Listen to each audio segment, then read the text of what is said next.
Bismillahirrahmanirrahim. Alhamdulillahirabbil alamin wassalatu wassalamu ala Muhammadin wa ala alihi wa sahbihi ajma'in. Subhana la ilma lana illa ma 'allamtana innaka antal alimul hakim. Sama-sama kita muliakan ketua pembangunan Masjid Widiliyah, para pengurus IKM, ketua dan anggota majelis taklim Masjid Widiliyah, para sesepuh, para tokoh masyarakat, para ahli ilmu, ahli ibadah. Semoga Allah Subhanahu wa ta'ala menjadikan kehadiran kita ini memberkahi, memudahkan semua urusan kita, dan juga mengabulkan hajat kita. Amin ya rabbal alamin. Pagi hari ini insya Allah kita akan membahas surah Al-An'am ayat 22. Surah Al-An'am ayat 22. Mari kita baca bersama-sama beberapa ayat yang menjadi tema dari kajian kita pada kesempatan pagi hari ini. A'udzu billahi minasy syaithanir rajim. Bismillahirrahmanirrahim. Wa yawma nahsyuruhum jami'an thumma naqulu lil ladzina asyraku أين شركاءكم الذين كنتم تزعمون ثم لم تكن فتنتهم إلا أن قالوا والله ربنا ما كنا مشركين انظر كيف كذبوا على أنفسهم وضل عنهم ما كانوا يفترون ومنهم من يستمع إليك وجعلنا على قلوبهم أكنة أن يفقهوه وفي آذانهم وقرا وإن يروا كل آية لا يؤمنوا بها حتى إذا جاءوك يجادلونك يقول الذين كفروا إن هذا إلا أساطير الأولين وهم ينهون عنه وينأون عنه وإن يهلكون إلا أنفسهم وما يشعرون ولو ترى إذ وقفوا على النار فقالوا يا ليتنا نرد ولا نكذب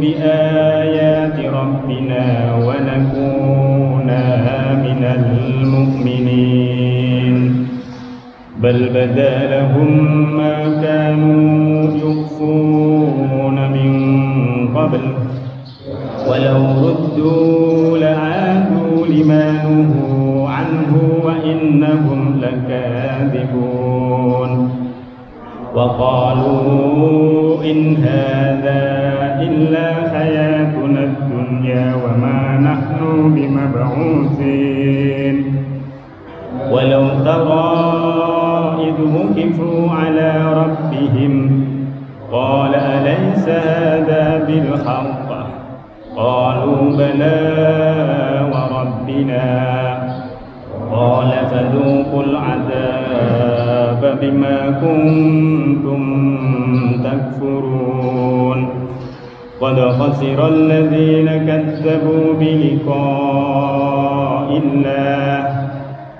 حتى إذا جاءتهم الساعة بغتة قالوا يا حسرتنا على ما فرطنا فيها وهم يحملون أوزارهم على ظهورهم ألا ساء ما يزرون وما الحياة الدنيا إلا لعب ولهو وللدار الآخرة خير وللدار الآخرة خير للذين يتقون أفلا تعقلون صدق الله العظيم بسم الله الرحمن الرحيم وَيَوْمَ نَحْشُرُهُمْ جَمِيعًا. Dan ingatlah pada hari nahsyuruhum, di mana kami akan mengumpulkan jami'a, seluruh makhluknya Allah, terutama yang disebut dengan jami'a di sini adalah manusia dan sembahannya selain Allah Subhanahu wa ta'ala. Maka nanti pada hari akhir, setelah Allah Subhanahu wa ta'ala membangkitkan manusia, ada saat di mana Allah menghadirkan seluruh manusia dan juga semua yang disembah. Maka pada ayat ini kita akan membahas lebih banyak mengenai apa yang akan terjadi bagi orang-orang yang musyrik kepada Allah Subhanahu wa ta'ala. Summa naqulu. Kalimat summa ini kalau dipakai di dalam Al-Quran untuk menunjukkan ada jeda. Setelah dikumpulkan oleh Allah Subhanahu wa ta'ala, nanti menunggu waktu dulu, sampai waktu dengan waktu tertentu yang tidak diketahui kapan waktunya. Summa naqulu. Kami akan berkata, kata Allah Subhanahu wa ta'ala, lilladzina asyraku, kepada orang-orang yang telah musyrik kepada Allah Subhanahu wa ta'ala. Perkataannya Allah adalah aina syurakaakumul ladzina kuntum tas'umun. Di mana sembahan-sembahanmu yang dulu kamu perkirakan bisa menolongmu pada saat ini, yang dulu ketika engkau sembah di dunia, engkau memiliki keyakinan bahwa mereka akan memasukkanmu nanti ke dalam surga. Maka pada ayat ini Allah Subhanahu wa ta'ala menghadirkan, bahkan dalam riwayat bukan hanya berhala yang dihadirkan, bukan hanya matahari yang disembah yang dihadirkan, bukan hanya api yang disembah, tetapi juga nanti Nabi Isa alaihissalam itu dihadirkan oleh Allah Subhanahu wa ta'ala. Lalu ketika semuanya itu dihadirkan, jawabannya jelas. Allah bertanya nanti dalam riwayat yang disebut di dalam ayat Al-Quran, apakah kalian yang meminta orang-orang ini untuk menyembah kalian?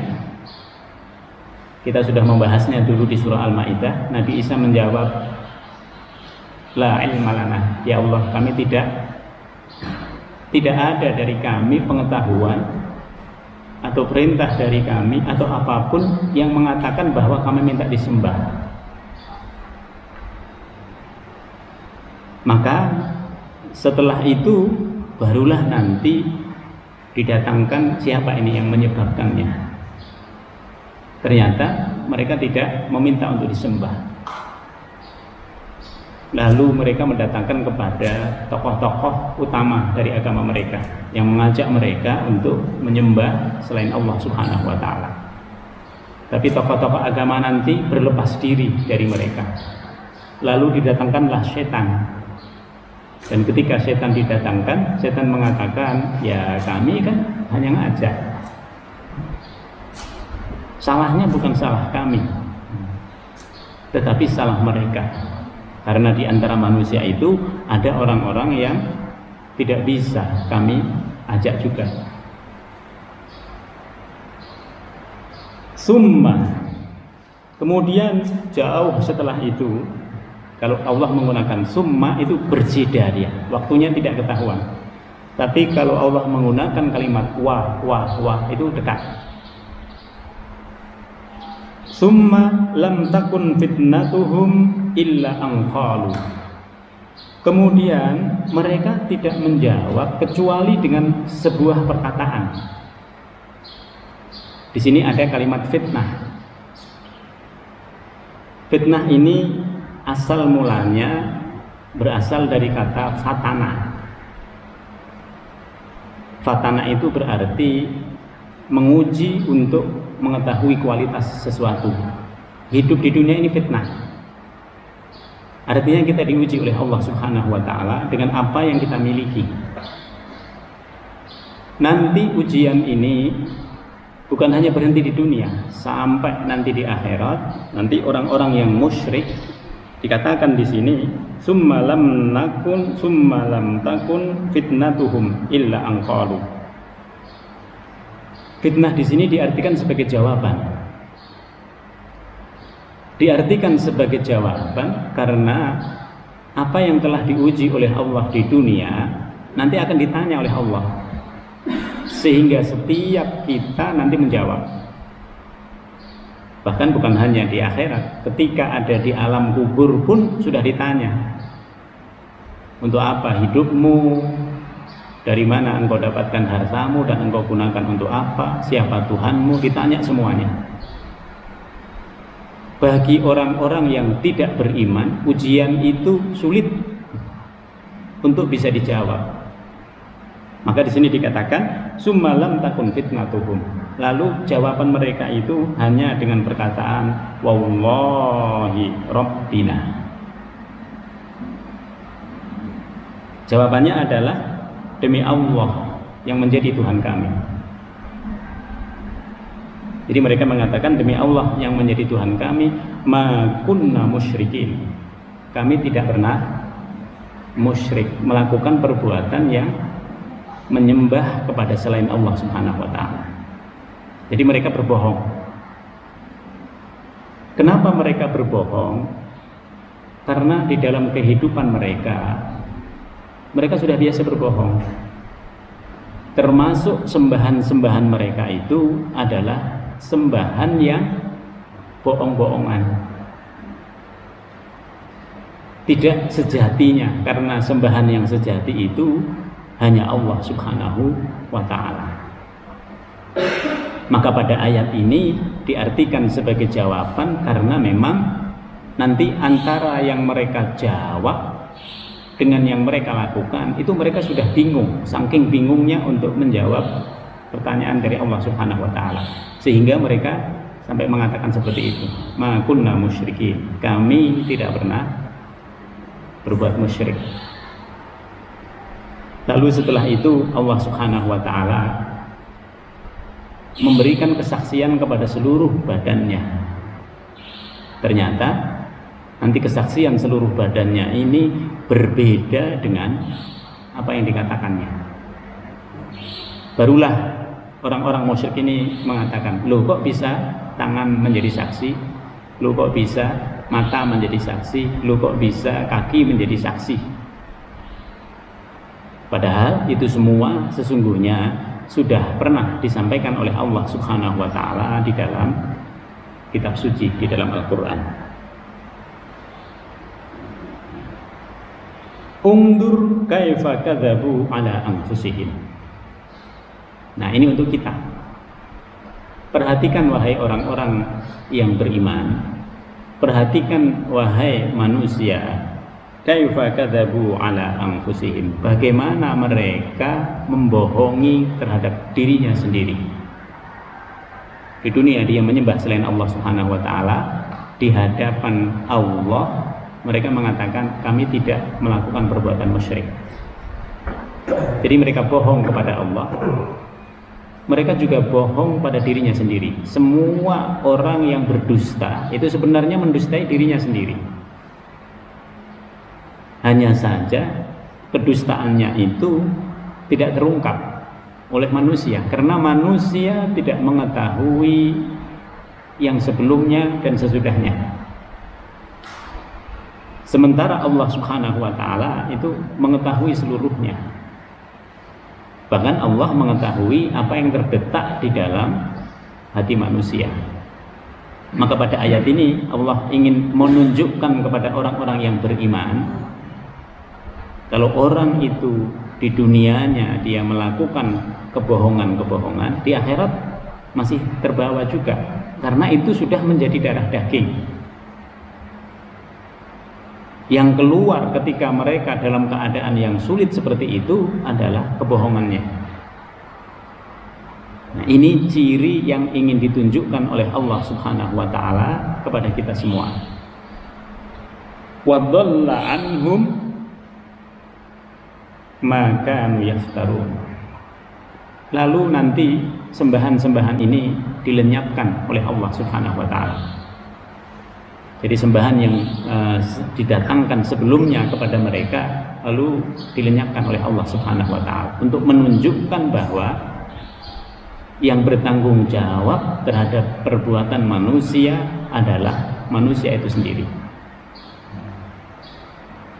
Maka nanti disebutkan di dalam surat As-Saff, pada hari itu malaikat-malaikat itu berdiri bersaf-saf. Mereka tidak berbicara kecuali siapa yang diizinkan oleh Ar-Rahman. Dan malaikat itu mengucapkan kata-kata yang benar. Jadi nanti malaikat didatangkan oleh Allah Subhanahu wa taala. Dan di situ malaikat itu berbeda dengan orang-orang yang musyrik kepada Allah Subhanahu wa taala. Orang musyrik dia berdusta kepada Allah Subhanahu wa taala, sementara malaikat itu hanya berkata sesuai dengan kebenaran yang ada. Wa minhum may yastami'u ilaik. Allah ingin kembali berbicara tentang orang musyrik ini ketika ada di dunia. Wa minhum Muhammad, di antara orang musyrik itu may yastami'u ilaik, ada orang-orang yang pernah mendengar Al-Quran engkau bacakan. Siapa ini? Ada Abu Sufyan, ada Abu Jahal gitu. Ada juga kawan-kawannya yang lain yang mereka menjadi musuh utama dari Nabi Muhammad SAW. Dalam riwayat dikatakan Abu Jahal, Abu Sufyan, dan juga tokoh-tokoh yang ada di masyarakat Quraisy itu pengen mendengar Al-Quran, tapi mereka tidak mau mendengarnya itu diketahui oleh Muhammad. Coba kita dengarkan, karena saking indahnya bacaan Quran itu bagi mereka. Mereka dengerin, lalu mereka mengatakan ini sebenarnya ini kalimat-kalimat Al-Quran itu adalah kalimat-kalimat yang indah, bukan perkataan Muhammad, bukan perkataan manusia. Lalu kemudian setelah itu mereka pulang ke rumah masing-masing. Ini nggak ada satu demi satu orang ini berbeda-beda. Malam yang kedua, hari yang kedua, mereka dengar lagi di mana Muhammad ini membaca Al-Quran. Termasuk di situ ada Al-Akhnas Ibnu Syuraik. Mereka dengarkan gitu. Lalu mereka sepakat nanti pada hari yang ketiga, malam yang ketiga itu nanti kita kumpul, nanti kita diskusikan apa yang dibicarakan oleh Muhammad. Setelah itu mereka dengarkan lagi untuk hari yang ketiga, juga malam yang ketiga. Mereka dengarkan itu dari Muhammad. Lalu setelah mereka dengarkan, mereka berkumpul. Setelah mereka berkumpul, itu mereka berdiskusi. Lalu mereka bersepakat untuk mengatakan bahwa ini kalau kita ngikutin Muhammad, ini habis kita. Oleh sebab itu kita ini kan orang-orang yang dikatakan oleh masyarakat yang ada di sini orang-orang yang pinter, kita tokoh-tokoh agamanya. Maka harus ada keputusan kita malam ini yang menolak apa yang dikatakan oleh Muhammad, sehingga kita tetap menjadi tokoh. Maka mereka nanti bersepakat dengan mengatakan bahwa apa yang dikatakan Muhammad itu adalah sihir. Lalu di antara mereka lalu berdiskusi, apa yang dikatakan oleh Muhammad itu sebenarnya tidak begitu tepat kalau dikatakan sihir. Diskusi di situ, yang paling tepat itu kalau dikatakan Al-Quran itu adalah asatirul awwalin. cerita dari masa-masa yang lalu, sehingga itu harus ditolak karena mereka sudah memiliki agama yang menyembah banyak Tuhan. Maka ditolaklah itu untuk menolak juga orang-orang yang selama ini terpengaruh terhadap Muhammad. Maka pada ayat ini disebutkan wa minhum may yastami'u ilaik. Apa yang membuat mereka ini, tokoh-tokoh agama ini, orang-orang Quraisy ini menolak? Para mufassir mengatakan yang menyebabkan mereka menolak adalah kebencian mereka terhadap Muhammad. Mereka benci kepada Muhammad, sehingga kebencian itu karena pengaruhnya Muhammad sedemikian besar, kalau dibiarkan ini bisa menggerus kepemimpinan orang-orang Quraisy, maka mereka bersekongkol untuk menolak apa yang dibawa oleh Muhammad itu sebagai wahyu yang berasal dari Tuhan. Jadi mereka sudah melakukan berbagai cara untuk mempertahankan diri, tetapi dengan cara yang logis, yang masuk akal.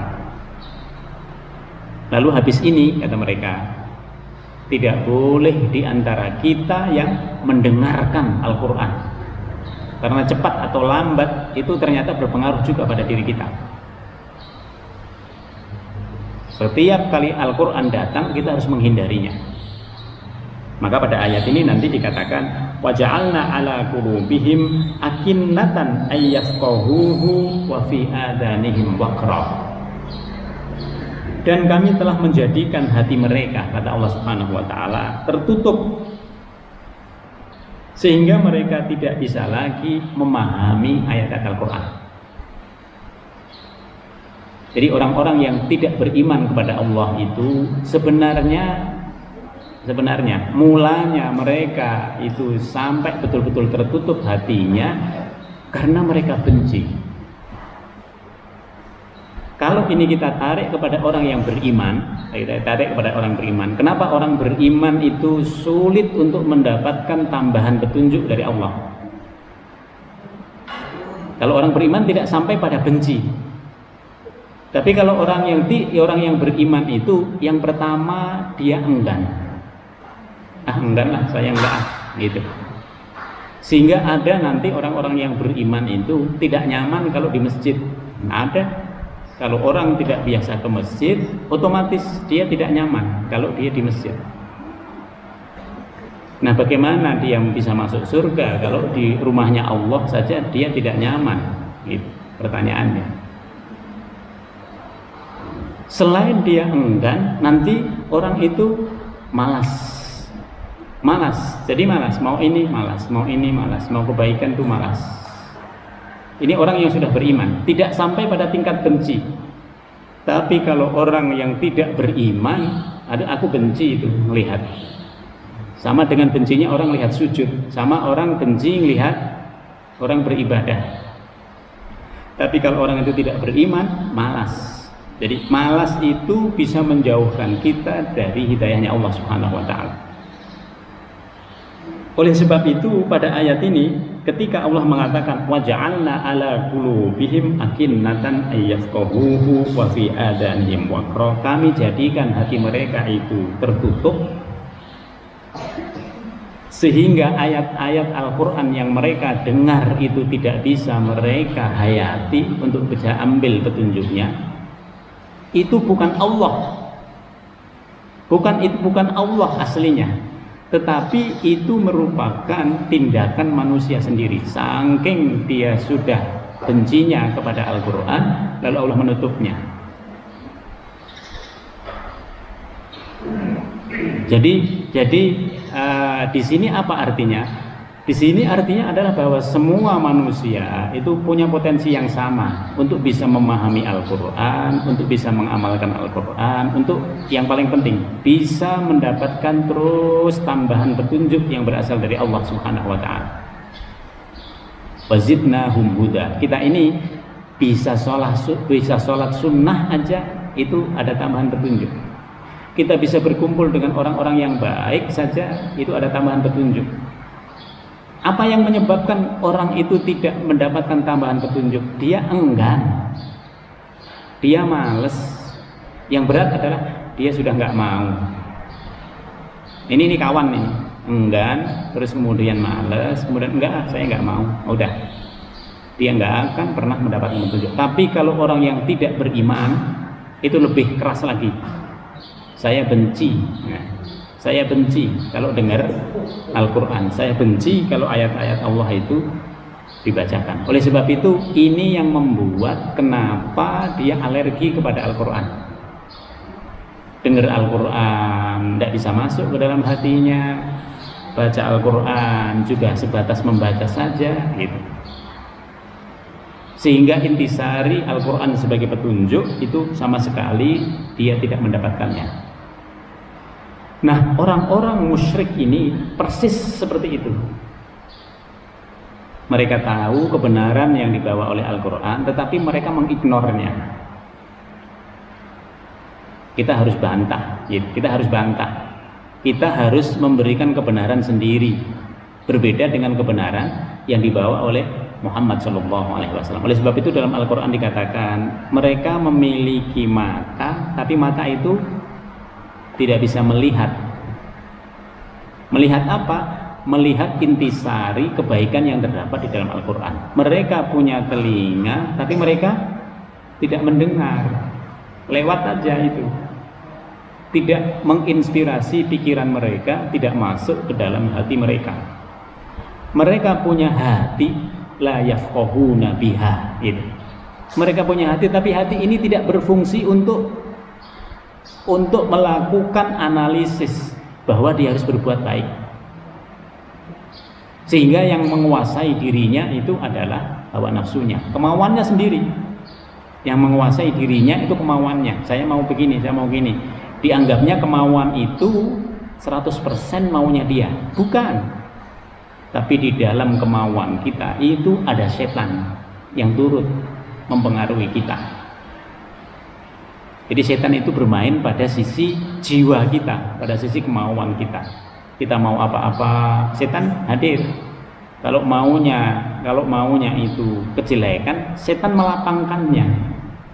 Tapi kalau maunya kebaikan, waduh, setan menyulitkannya. Sehingga berbuat baik itu terasa sulit buat kita. Karena memang setan selalu menjadi penghalangnya. Maka pada ayat ini jelas banget kenapa Allah menutup hati mereka. Itu disebabkan oleh pilihan mereka sendiri. Makanya nanti tidak bisa orang menyalahkan, oh saya jadi begini karena Allah. Enggak, dulu Anda punya pilihan. Mau berbuat baik apa tidak, mau ke masjid apa tidak, mau beriman atau tidak, itu pilihan. Sama dengan orang-orang musyrik ini. Tapi karena mereka sudah terbiasa untuk tidak memerhatikan ayat-ayat Al-Quran, ditutuplah hati mereka oleh Allah Subhanahu wa Ta'ala. Abu Sufyan itu sudah tahu ada nabi sebelum Muhammad diangkat menjadi nabi.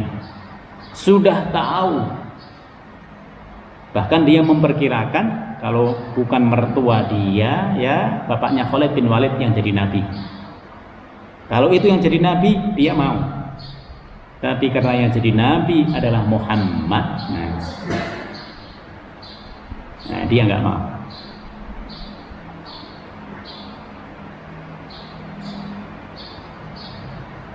Kemudian setelah itu Allah Subhanahu wa Ta'ala melanjutkan firman-Nya,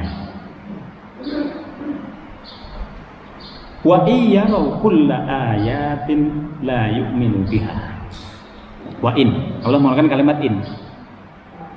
Seandainya mereka melihat, mendengar, memerhatikan kulla ayatin, semua tanda-tanda kebesaran Allah Subhanahu wa Ta'ala, la yu'minu biha, maka hati mereka sudah tidak bisa lagi beriman karena sudah seringnya mengabaikan.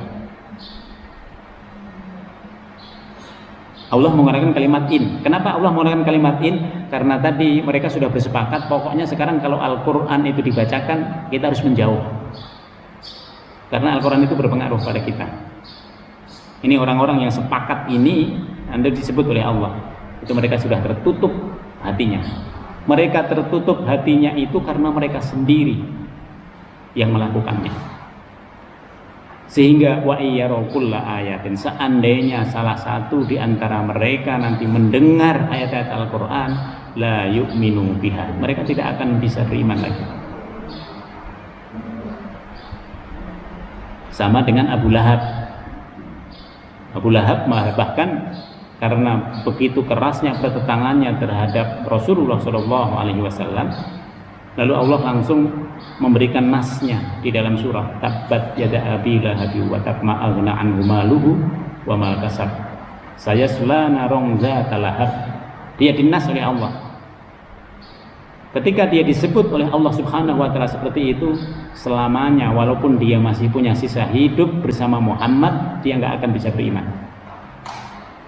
Karena Allah sudah tahu. Allah itu mengetahui yang akan datang, yang akan terjadi pada kita, Allah mengetahui. Maka beruntung orang-orang yang hidup bersama Nabi dan beriman. Rugi mereka yang hidup bersama Nabi memusuhi Nabi. Sama sekarang, Nabi sudah tidak ada. Beruntung orang kalau sudah punya iman, lalu kemudian memperdalamkan imannya itu dengan ilmu, sehingga dia bisa menambah amalan-amalan ibadahnya. Rugi dia kalau hanya punya iman, karena iman itu tidak akan bisa bertambah dia, kualitas maupun kuantitasnya, tanpa ilmu dan ibadah. Oleh sebab itu yang paling mudah untuk menambah iman ya ilmu. Karena kita punya ilmu, lalu ibadahnya menjadi mudah, menjadi ringan dalam beribadah. Tapi kalau orang nggak ada ilmunya, sulit dia, berat untuk ibadah. Jangankan untuk sholat yang 4 rakaat, 2 rakaat saja dia berat. Apalagi 2 rakaat itu letaknya di ujung malam. Nah, mendingan tidur deh, bangun-bangun nanti matahari sudah terbit. Nah, gitu. Hatta idza ja'uka yujadilunaka. Hatta di sini bukan berarti sampai, seperti arti yang umum, bukan. Tapi hatta di sini artinya oleh sebab itu, karena mereka sudah sering kali menolak apa yang engkau sampaikan kepada mereka Muhammad. Idza ja'uka, ketika mereka itu datang kepadamu, yujadilunaka, lalu mereka melakukan perdebatan. Bapak Ibu punya anak ya, kalau punya anak ini kita suruh kepada kebaikan nggak mau gitu. Nanti ujung-ujungnya apa? Nanti mendebat itu orang tuanya. Nanti berani mendebat, sama ini. Orang-orang musyrik ini ketika mereka nanti tidak mau mengikuti Muhammad, dia punya inspirasi dari setan untuk mendebat Muhammad. Kira-kira ini kalau kita debat Muhammad ini apa yang harus kita omongin? Itu otomatis keluar, nggak usah belajar. Itu anak itu bisa mendebat. Kalau diajak kebaikan oleh orang tuanya, bisa mendebat otomatis, nggak usah belajar. Maka hatta di sini oleh sebab itu, karena mereka sudah sering kali mengignore Al-Quran, lalu mereka akan mendebat kepada Muhammad. Yujadilunaka. Yaqulul ladzina kafaru, orang-orang kafir itu akan berkata, ini yang paling mudah tadi.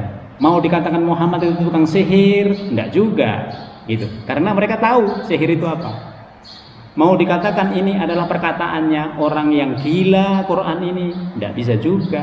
Kalau kita perhatikan, indah sekali itu. Dan semua orang Arab itu mengakui keindahan Al-Quran.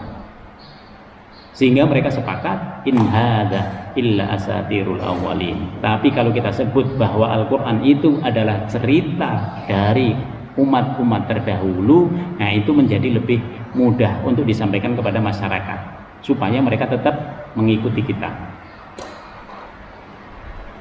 Padahal Bapak Ibu sekalian, bagi orang yang beriman, Al-Quran itu bukan asatirul awwalin.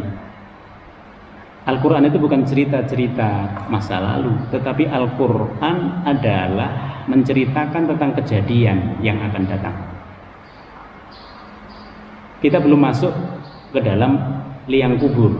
Kita sudah ditanya, dikasih tahu nanti oleh Al-Quran bagaimana mempersiapkan kehidupan di liang kubur. Kita nggak perlu membawa tulisan man rabbuka, kita jawab Allah, man nabiyuka, kita jawab Nabi Muhammad gitu. Karena itu udah otomatis dia. Kita nggak bisa bawa senjata itu, kan orang-orang yang tidak beriman bawa senjata. Nanti kalau malaikat tanya ke saya tembak dia pakai senjata. Nah itu. Di dalam alam kubur itu tidak sepenuhnya fisik, sehingga senjata yang ada di samping kita ini tidak berfungsi dia. Dan malaikat itu kalau ditembak dia nggak mati dia, karena dia bukan tipe makhluk yang punya fisik seperti manusia. Oleh sebab itu dimensinya berbeda. Alam kubur itu dengan alam dunia. Alam akhirat nanti berbeda lagi. Yang berbicara itu keimanan dan amal soleh kita. Bukan yang berbicara itu adalah lisan kita, bukan. Lisan sudah tidak berfungsi, pikiran sudah tidak berfungsi, yang berbicara adalah hati kita yang punya iman. Maka pada ayat ini mereka mengatakan asatirul awwalin. Al-Quran itu adalah cerita dari masa lalu. Padahal bukan cerita masa lalu, bukan hanya itu Al-Quran. Tapi Al-Quran ini adalah cerita tentang apa yang akan terjadi pada masa yang akan datang. Kalau orang tidak percaya, dia rugi. Dia rugi kalau tidak percaya. Wahum yanhauna anhu wa yan'auna anhu. Mereka ini orang-orang yang musyrik tadi, tokoh-tokoh tadi, Abu Jahal, Abu Lahab itu tadi. Lalu juga Al-Khannas tadi, Al-Akhnas tadi, dan kawan-kawannya yang lain. Termasuk di situ Abu Lahab gitu. Yanhauna anhu. Setelah mereka memutuskan seperti itu, mereka melarang orang lain untuk mengikuti Muhammad. Jadi mereka sudah buruk, tapi mereka melakukan perbuatan buruk lagi, yaitu mereka melarang orang-orang lain untuk juga mengikuti Muhammad, untuk mendengarkan Al-Quran. Makanya ada orang yang masuk Islam hanya mendengarkan keindahan ayat Al-Quran. Banyak orang yang masuk Islam itu karena dia pikirkan apa yang disebut dalam Quran, lalu dia masuk Islam. Sementara ini ada orang yang melarang. Kira-kira ini apa yang terjadi? Dosa dari orang yang dilarang itu menjadi dosanya orang yang melarang. Sama dengan kita mengajak kebaikan. Kita ngajak kebaikan, kita dapat kebaikan itu bukan hanya diri kita, tapi orang-orang yang kita ajak itu kita mendapatkan kebaikan juga dari situ. Sebaliknya mereka yang melarang untuk mendengarkan Al-Quran sama, wahum yanhauna anhu wa yan'auna anhu, dan mereka sendiri lalu nanti menjauhkan dari Al-Quran. Jadi mereka menjauhkan diri dari Al-Quran, lalu mereka melarang orang lain ini untuk mendengarkan Al-Quran. Tidak ada di dunia ini kitab yang pengaruhnya seperti Al-Quran. Dibaca, lalu orang bisa mendapatkan petunjuk dari Allah Subhanahu wa Ta'ala. Oleh sebab itu sering dikatakan kalau orang itu masuk Islam memang banyak dilandasi oleh kekuatan daripada akalnya untuk bisa memahami sesuatu. Tapi kalau orang keluar dari Islam itu lebih banyak karena persoalan harta dan dunia. Wa iyyuhlikuna illa anfusahum. Ketika orang mengambil posisi yang seperti itu, saya nggak mau deh dengerin Al-Quran. Siapa yang rugi? Allah mengatakan yang rugi itu mereka sendiri. Wa iyyuhlikuna illa anfusahum wa ma yash'urun. Mereka hanya membinasakan diri. Kenapa membinasakan diri? Karena mereka tidak punya investasi nanti di akhirat. Ketika orang tidak mau mendengarkan Al-Quran lalu tidak beriman kepada Allah Subhanahu wa ta'ala, habis cerita hidupnya itu hanya di dunia. Sehebat apapun dia dapatkan dunia itu terbatas. Yang kita kuasai dalam bentuk harta itu juga terbatas. Itu dunia. Maka di sini disebutkan mereka hanya menuju kepada kebinasaan karena mereka tidak akan hidup lagi nanti di akhirat kecuali hidupnya itu berada di neraka. Maka orang yang tidak beriman kepada Allah itu sesungguhnya mereka menuju kepada kebinasaan. Kebinasaannya di mana? Begitu meninggal habis. Kenapa begitu meninggal habis? Karena semua kenikmatan yang mereka rasakan nanti berubah menjadi azab. Tidak ada satupun dari kenikmatan-kenikmatan itu yang bisa mereka dapatkan di akhirat. Tapi justru kenikmatan itu akan berubah menjadi azab.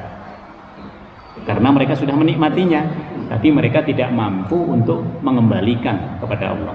Mereka sudah mendapatkannya, tapi mereka tidak mampu untuk mensyukuri kepada Allah Subhanahu wa ta'ala.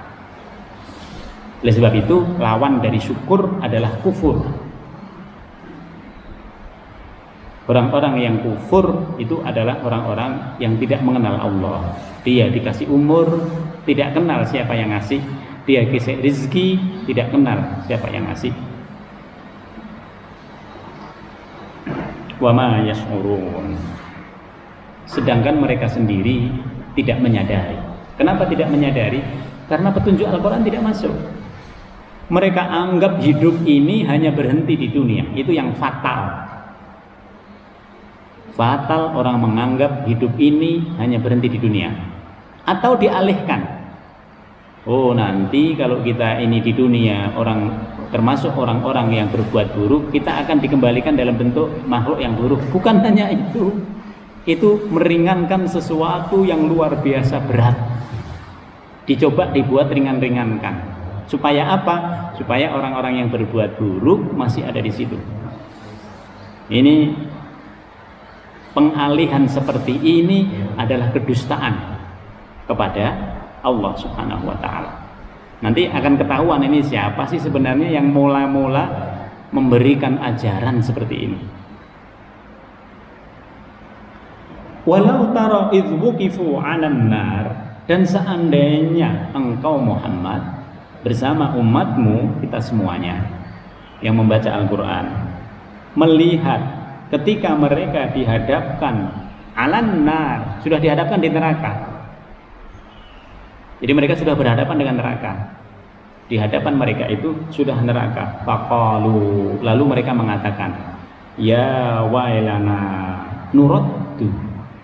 Aduhai, seandainya kami bisa kembali hidup lagi di dunia seperti dulu di Widelia itu. Seandainya kami bisa kembali di dunia, la nukadzibu bi ayati rabbina, niscaya kami akan menjadi orang-orang yang beriman gitu. Yang mau beribadah kepada Allah, yang mau ke masjid, yang mau memenuhi panggilan azan gitu. Jadi ini mereka mengatakan, aduhai seandainya kami dikembalikan ke dunia, kami akan jadi seperti orang-orang yang dulu setiap sholat dia menuju ke masjid. Dulu kalau ada hari Jumat dia punya Jumat berkah. Dulu kalau ada tempat zikir dia berzikir, ada majelis ilmu dia ada di situ. Jadi mereka pengen seperti itu, tapi mereka sudah berada di hadapan neraka. Wa nakuna minal mu'minin. Aduhai, jika seandainya pada saat itu aku menjadi orang-orang yang beriman hanya kepada Allah, bukan kepada yang lain, niscaya saya enggak akan menghadapi neraka ini. Bahkan nanti dalam riwayat itu Ya laitani kuntu turaba. Ada di antara mereka yang mengatakan, ya Allah, mungkin masih lebih mulia kalau saya dijadikan sebagai debu, karena saya tidak harus mempertanggungjawabkan semua kehidupan saya di dunia. Jadi dia merasa sedih menjadi manusia ketika sudah hidup di dunia tidak beriman. Masih lebih mulia debu daripada dia. Ya laitani kuntu turaba. Aduhai, seandainya saya menjadi debu, saya tidak akan seperti ini, tidak akan ditanya. Karena debu senantiasa taat kepada Allah Subhanahu wa taala. Sementara manusia itu punya pilihan. Jadi satu-satunya makhluk bersama jin yang punya pilihan adalah manusia. Dia mau apa enggak mau. Dia mau beriman apa tidak. Dia mau jadi orang baik apa tidak. Jadi kuncinya hanya mau. Yang mau dia beruntung, yang tidak mau dia menuju kebinasaan. Jadi kuncinya itu hanya mau. Wa qalu bal bada'a lahum ma kanu yukhfuna min qabl. Bal badalahum, akan tetapi bal badalahum, telah nyata kejahatan bagi mereka, yukhfuna, yang telah mereka sembunyikan selama mereka hidup di dunia, min qabl. Kejahatan di sini adalah pengingkaran mereka terhadap Allah. Itu menjadi pidana.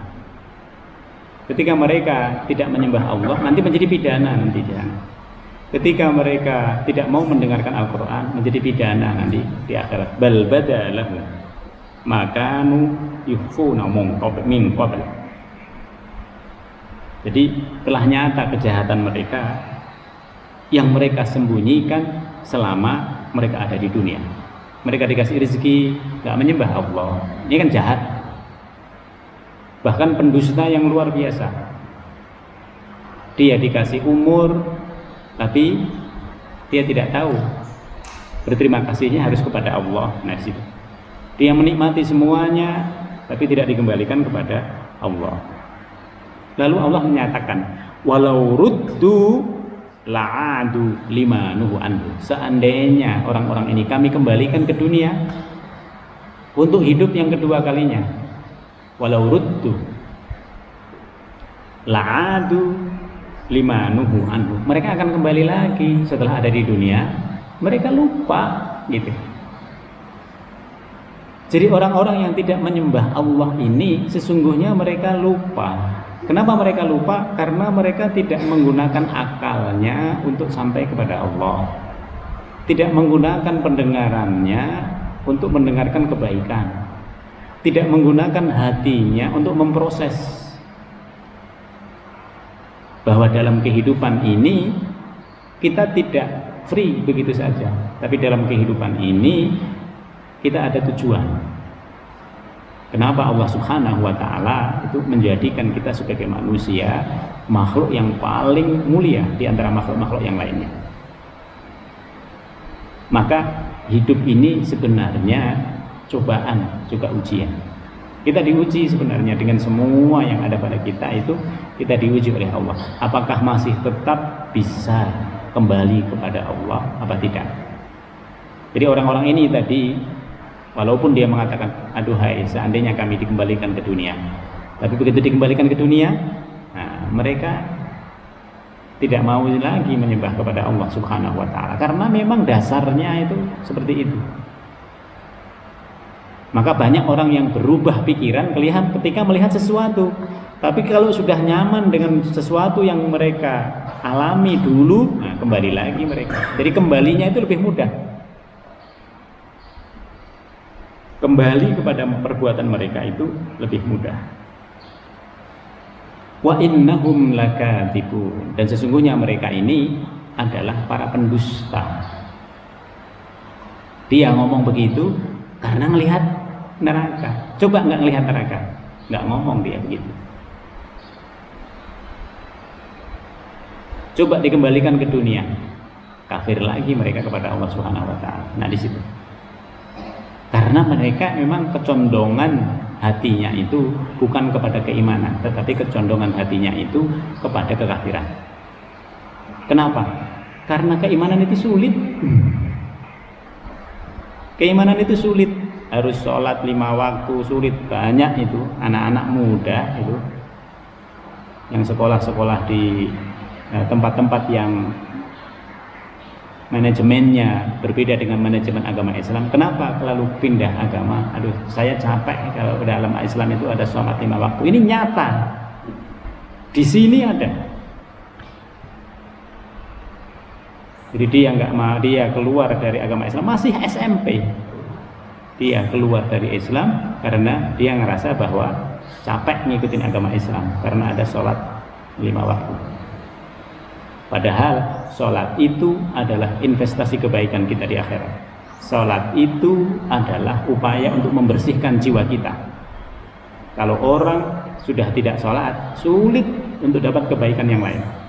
Tapi kalau orang mau sholat, yang lain ngikut, yang lain tidak ngikut, yang lain tinggal mau tadi.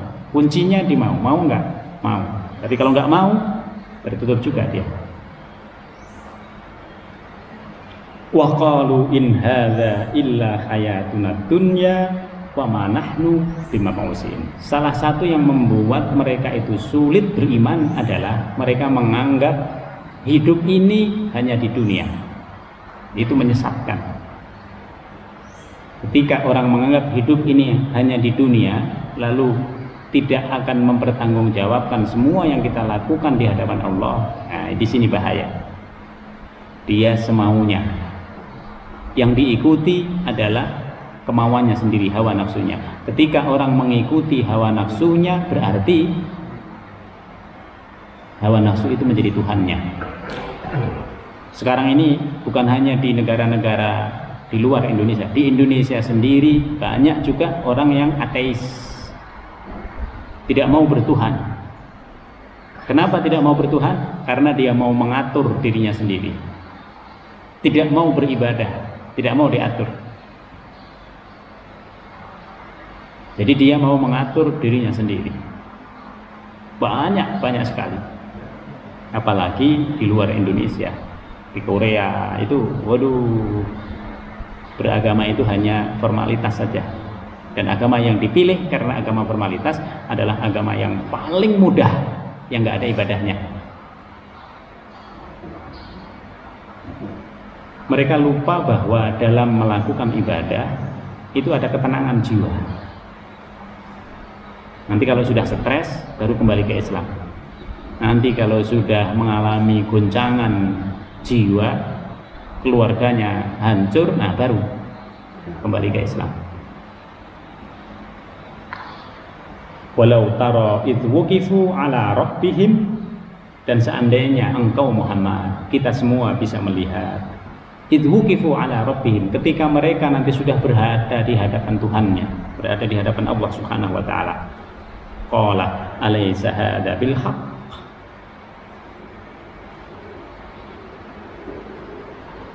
Mereka berkata, Allah Subhanahu wa taala berkata kepada mereka, alaysa hadza bil haqq. Bukankah kehidupan setelah kehidupan dunia ini nyata? Jadi mereka nggak percaya pada kehidupan setelah kehidupan di dunia. Allah mengatakan, nah sekarang kamu sudah ada di sini, apakah kamu masih tidak percaya? Maka para ulama mengatakan Al-Quran itu ilmu yakin.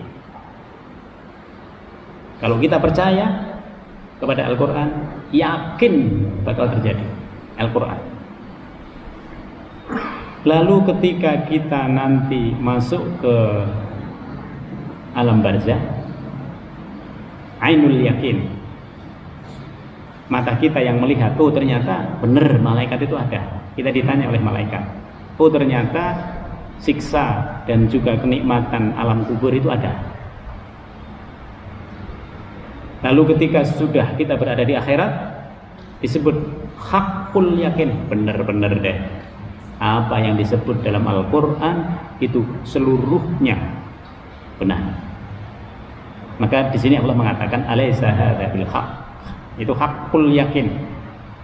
Orang yang tidak percaya kepada Al-Quran, yang tidak percaya pada ilmu yakin, nanti akan membuktikan, oh ternyata benar juga itu yang dibilang oleh orang-orang Islam, bahwa nanti kita akan menuju, apakah menuju ke surga ataukah menuju ke neraka.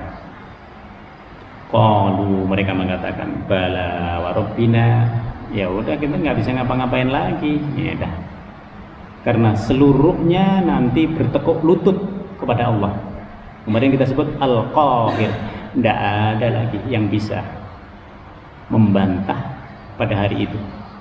Semuanya bertekuk lutut kepada Allah Subhanahu wa ta'ala. Huwal qahir ala ibadih, kepada hamba-hambanya. Semua hamba bertekuk lutut kepada Allah Subhanahu wa ta'ala. Sehingga semua hamba itu mengakui apa yang akan terjadi pada saat itu. Qalu bala wa rabbina qala. Lalu Allah mengatakan, fazuqul adzaba bima kuntum takfurun. Sekarang nikmati apa yang telah engkau ingkari. Kau enggak percaya kepada Allah, nah sekarang nikmati itu. Nikmati semua azabnya Allah, semua siksaan Allah. Bukan karena apa-apa, disebabkan oleh perbuatan mereka sendiri, yang ketika mereka hidup di dunia melupakan Allah. Maka siapa yang melupakan Allah ketika ada di dunia, dia akan dilupakan di akhirat. Bukan hanya dilupakan, bahkan dia akan disiksa oleh Allah Subhanahu wa ta'ala dengan azab yang adim, azab yang agung, azab yang kita sendiri tidak mampu untuk menolaknya. Kesimpulan yang bisa kita ambil, Bapak Ibu sekalian, pada ayat ini Allah betul-betul secara khusus berbicara tentang orang-orang musyrik, akibat yang akan mereka terima nanti di akhirat. Oleh sebab itu, kita yang sudah beriman, tidak ada jalan lain bagi kita semua kecuali harus meningkatkan ilmu kita, mengistiqomahkan ibadah kita. Bukan hanya mengistiqomahkan, tapi kualitas dari ibadah kita harus ditingkatkan. Karena hanya dengan cara itu, insya Allah kita akan mendapat dari rahmatnya Allah Subhanahu wa ta'ala, baik di dunia maupun di akhirat. Mari kita tutup dengan bacaan doa. Bismillahirrahmanirrahim. Alhamdulillahirabbil alamin. Hamdan na'imin, hamdan syakirin, hamdan yuafi ni'amahu wa yukafi majidah. Ya Rabbana lakal hamdu kama yanbaghi li jalalikal karim wa 'ala sultanik. Allahumma barik lana fi majlisina hadza wa barik lana fi usratina wa barik lana fi dzurriyyatina wa barik lana fi ilmina. Rabbana innaka 'afuwwun karim tuhibbul 'afwa fa'fu 'anna. Allahumma ij'al jam'ana hadza jam'an mubarakan wa marhuma wa tafarraqana min ba'dihi tafarruqan ihsanan wa ma'suma. Subhanakallahumma bihamdika nasyhadu an la ilaha illa anta nastaghfiruka wa natubu ilaik. Subhana rabbika rabbil izzati amma yasifun. Wassalamun alal mursalin. Walhamdulillahi rabbil alamin. Semoga Allah Subhanahu wa ta'ala menyehatkan kita semua, memberkahi kita semua, menjauhkan dari berbagai kesulitan. Amin amin ya rabbal alamin. Demikian, kurang lebihnya kami mohon maaf. Wal afu minkum. Assalamualaikum warahmatullahi wabarakatuh.